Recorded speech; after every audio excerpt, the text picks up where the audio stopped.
তো ফাইনালি বন্ধুরা royal Enfield launch করে দিয়েছে তাদের long waited Himalayan 750 at EICMA 2025, যেটা কিনা প্রতি বছরের মতো এবারও হয়েছে ইটালিতে।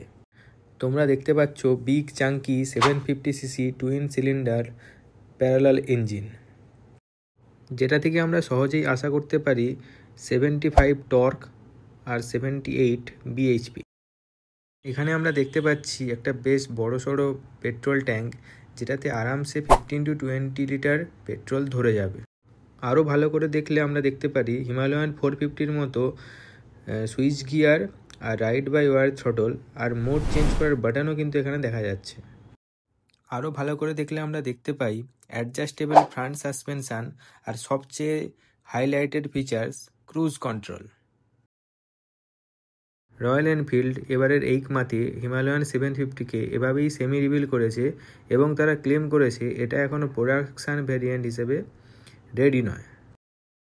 Hair are some clear image of Himalayan 750, যেখানে মেনশন করাই রয়েছে এটা এখনও টেস্টিং ফেজে রয়েছে। For this type of content please subscribe my channel. Thanks everyone for 1K subscriber.